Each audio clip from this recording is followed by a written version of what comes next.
I've been in the industry for 10 years now, which is like wild to even say. You don't know everything, you think you know everything, but you don't. I love to sing about love, and I love love, and I'm a real lover girl.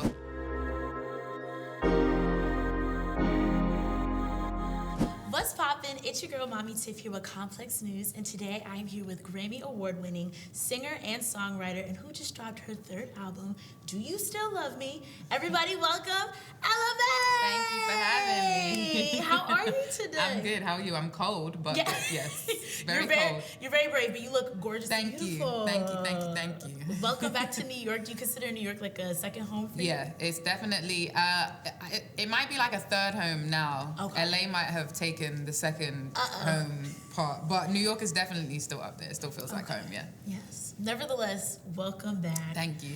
I have been listening to this album since it dropped on Friday, really digesting it. And I would say like my overall consensus that I've taken from this is it's a story about someone who's deeply in love, but something that I also took was that the person's safely in love. And they're not really worried about necessarily past relationships or past traumas. And there are a little, couple caveat singles to that. Yeah. Just a little. Right. But overall, that is the general kind of theme that I got. Yes. I'm wondering, how did we come up with the title, Do You Still Love Me? The title was a struggle, I'm not even gonna lie. Okay. So with my debut album, I've always imagined from since I was a little girl, I was like, if I ever get lucky enough to make a debut album, I want it to be self-titled. So that one kind of like, we knew from the jump, this was gonna be called Ella Mai. Yeah. And then with Heart on My Sleeve, my sophomore, we kind of figured out the title during the writing process. So like, we kind of knew what we were working towards almost. This one, I had finished recording and we still didn't have a title. Right. And I was like kind of worried a little bit because I'm like, this has never happened before. So like, why can we not figure this out? Like, why is it so complicated to figure out? But like, I think also because we had finished it and come up with like this, I think this was even before we'd come up with the track list already. Because I kind of knew the story I was telling, and because it felt so personal, I was like, the title has to be like perfect. Okay. Like, so I felt like we were overthinking it. And Mustard and I were going back and forth about several different titles, and he wanted it to be one thing and I wanted it to be another. But even so, those things never felt like just perfect for the album until Mustard was vouching for something else. I can't even remember what he was vouching for. And he was explaining it because I was like, well, why do you think that should be the title? And he was like, well, if we go with this title, it leads to questions. And, all throughout the album, you're kind of like showing different emotions. So you could ask like, do you still love me? Do you blah, blah, blah? And I was like, wait. I was like, that's it. And he was like, what? So I was like, do you still love me? And he was like, that's kind of hard. And then from there, it was just like, it made perfect sense. So like, it was a struggle for us to come up with it. But once it came, I realized why it took so long for it to come, because it was like supposed to be that, if that makes sense. So yeah. So it just felt right because it came up naturally in conversation. Yeah. And then when I thought about the actual title and like how we played with perspective on the album, and even how I don't even think we had shot that album cover yet. I don't think we had, but like we kept speaking about love letters and like perspective and all the differences, like the differences throughout the album of love, basically, the different emotions that you go through love. And I was just like, I think it explains it personally, because I could ask that question to someone, they could ask me, I could ask myself that question. It's been 4 years since my last album. I could be asking my fans. Like, it felt perfect. Yeah. It was like universal in different ways. Yeah. And you see that, you talked about perspective, you see that throughout the album art that you put out, and even through like your social media rollout and the love letters and all of that. So it's all very thematic. Yes. I love it. Thank you. I want to talk to you because during the creation of this album process, you talked about being, at the time, pregnant to postpartum. Yes. That journey as a woman, how did that impact this album, whether that was artistically, mentally, physically, spiritually?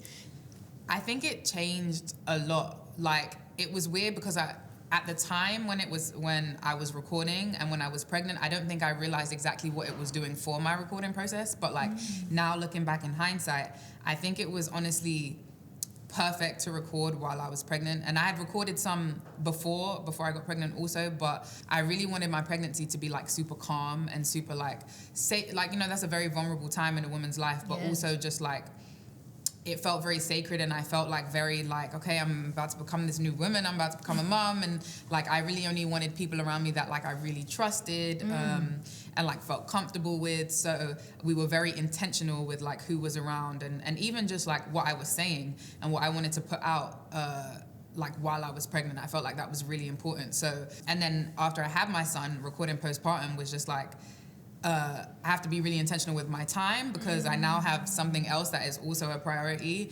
But also thinking like, well, I want to make music that when my son gets old enough, he would be proud enough to listen to also. So being very intentional with what I was saying. I think it just completely changed my perspective as a woman, like period, but also just in the way that I approached what I wanted to say and what I wanted to sound like. And yeah. I would say you could definitely hear like the transition from your debut album all the way till now. And like, I mean, I feel like we watched you go through your 20s to now your 30s. I'm 31 now. Yeah. I don't know where time is going. It's flying. I'm like, I cannot believe I'm 31. Like I've been in the industry for 10 years now, which is like wild to even say. That's kind of crazy. I don't know where time is going, honestly. Yeah. And speaking of time, I feel like you, throughout your discography period, you have this theme of time. And in that intro track, There Goes My Heart, you hear like a ticking. Yeah. And I think all the way back to like Shot Clock and, you know, other songs you've put out over the years. Going into music projects, is there an intention of having time as a theme? I don't think it's super intentional, and actually now that you've said that, it's making me think about it even more, and it's actually quite interesting because I don't think I've ever gone in and intentionally spoken about time, other than on my Time EP, which was my very first one that I did with Mustard. But even that was not like necessarily about time. It was time as in like the clock. It was really more so about the time in my life that specific time in my life. So no, I don't think it's intentional, but I do think that I'm a person who understands that like life happens in moments. Like you can have really, really high, like you can have big highs and that's only going to be a moment, and then you can have lows and that's also going to be a moment. And I think I'm very like aware of that. So I think that just automatically translates in my music, knowing that like I could feel this today and then feel something completely different tomorrow, and then maybe feel that same way the next day, but then come back to, you know, like I'm aware that like everything kind of happens in moments. So I think that just maybe naturally comes out. But that's interesting to think about. I don't think I've ever thought about it that way. So thanks, because now I'm thinking about it differently. Right, yeah, because I just reflecting on like your discography, I was like, this feels like, it just felt like a form of symbolism. So I wasn't sure, that's why I was like, I definitely have to ask this. Yeah, but, no, it wasn't intentional, but now that you say it, it definitely is like a prominent part of my music. Yeah. Awesome. Now, also too, throughout your music, you can tell there's an influence of Destiny's Child.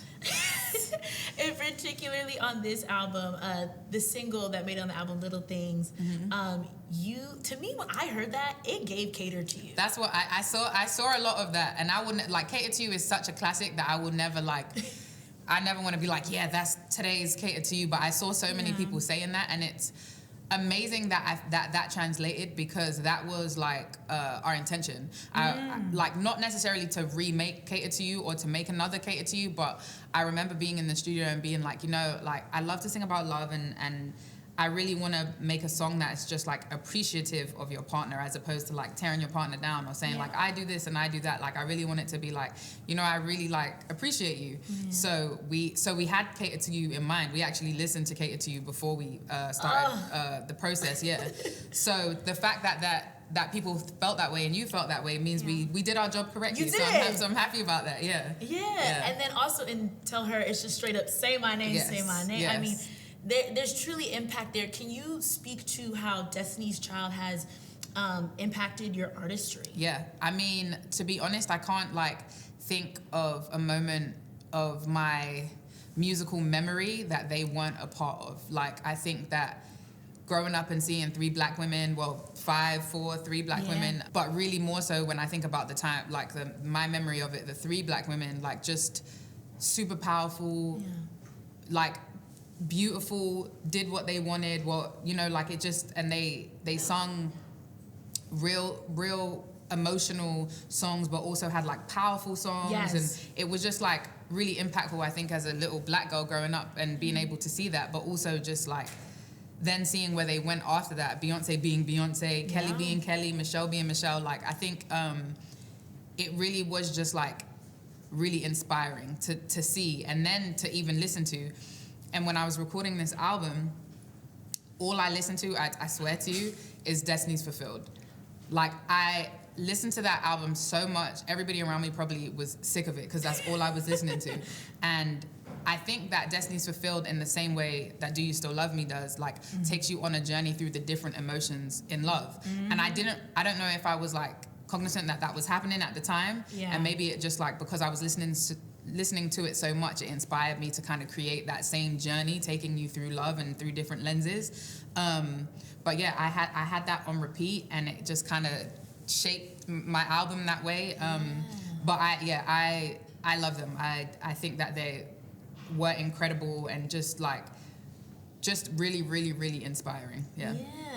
Oh, thank you for like shedding light to that, because I was like so curious, and I feel like that answered me and a lot of fans' questions, and it just makes sense, and you feel it through the music. Yeah, thank you. Yeah, of course.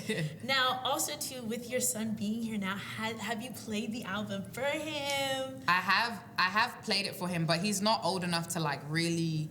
Like it almost acts as background music right now. Like he would much rather listen to The Wheels on the Bus. Okay. Like he would definitely much rather listen to The Wheels on the Bus than Do You Still Love Me. So we're still working on it. Like I'm putting it in there a little bit, but I also don't want him to feel like, oh my God, I don't want him to grow up and be like, all you ever did was play your music around me. Like that's egotistical, mom. So I'm trying to like piece it in piece by piece. But yeah, he's still definitely very much Wheels on the Bus. And yeah.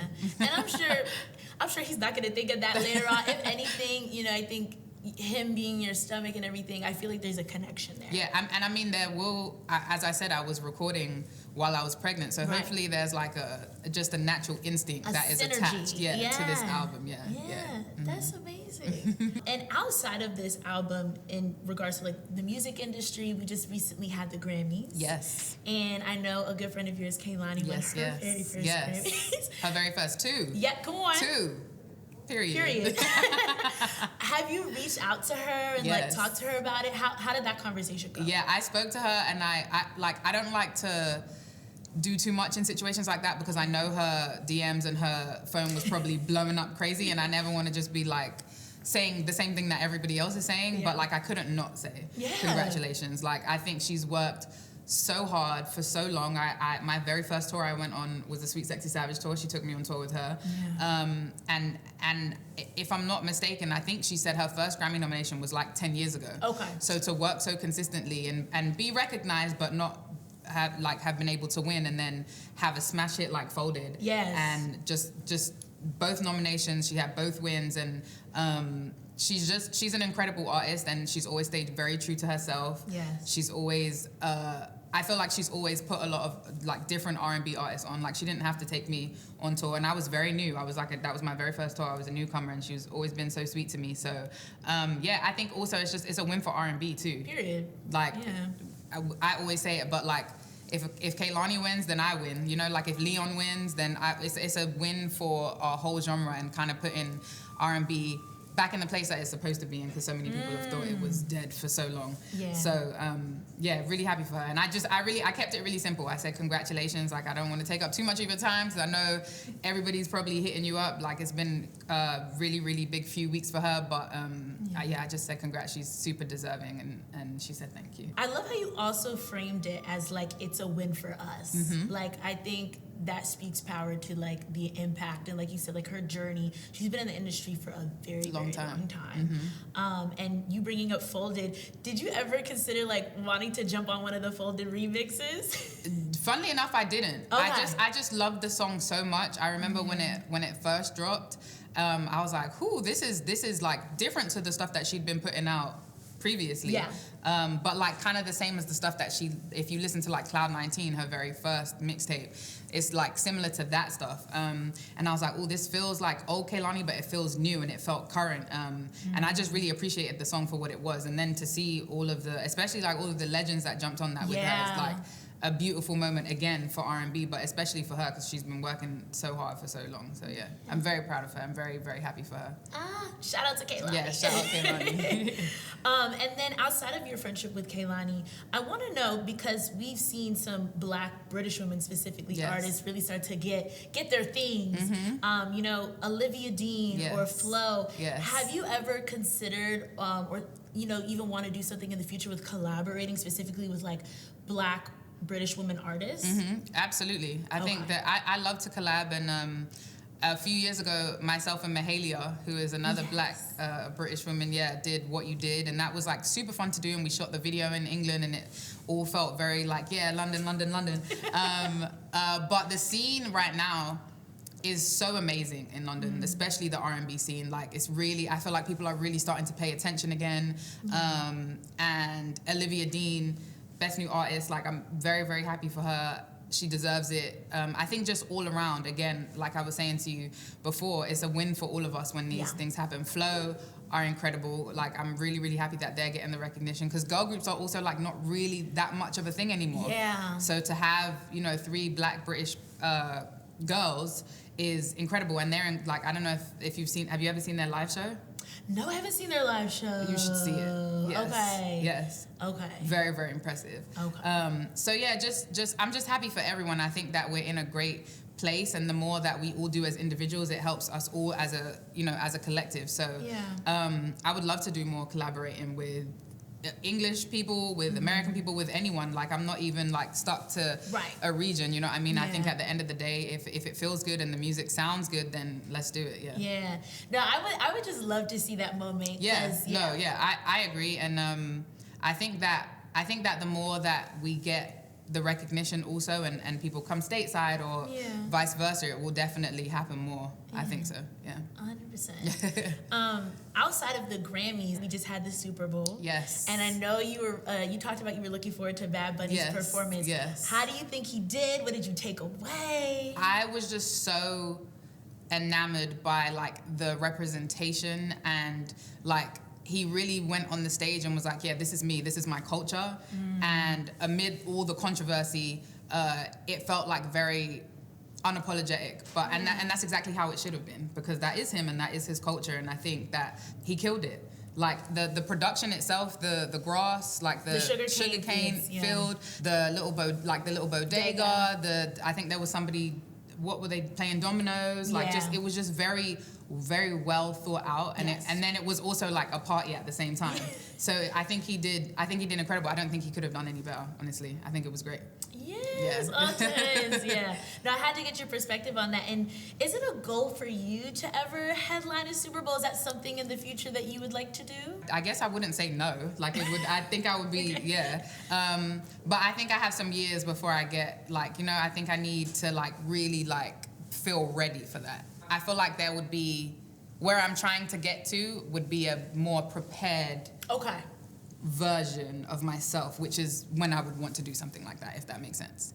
That does make sense. Yes. I want to be fully prepared for that moment. So I love that. But you're open-minded to it. You're here to receive it. And I think that if I do ever get that opportunity, then I would do exactly what Bad Bunny did, and like really represent my culture and show that there is a very big field, if field is the right word, of culture and music and togetherness that we need to kind of like put on a big stage like that. So and togetherness definitely shine through.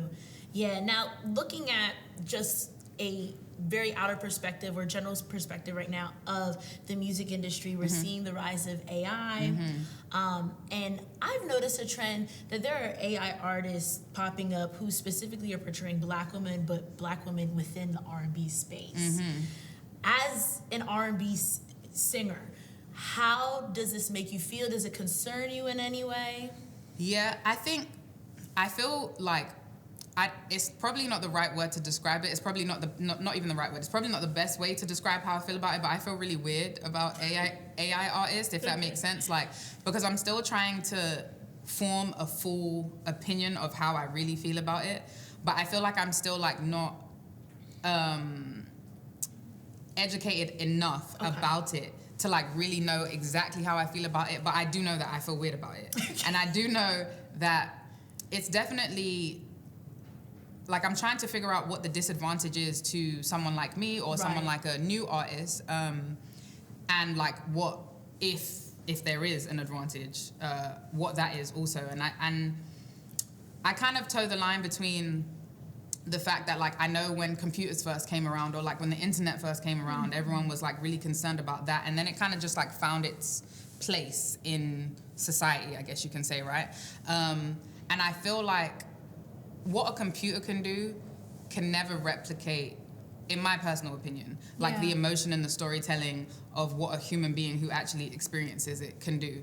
It's concerning in like, because I don't know how far it can go. So yeah, that concerns me. And definitely portraying Black R&B singers like that, that's concerning also, because I also, one, we don't know where it's coming from, but two, there are a lot of us that already do that. So it's almost like, I don't want to say, is it them taking our place? And that kind of sounds wrong.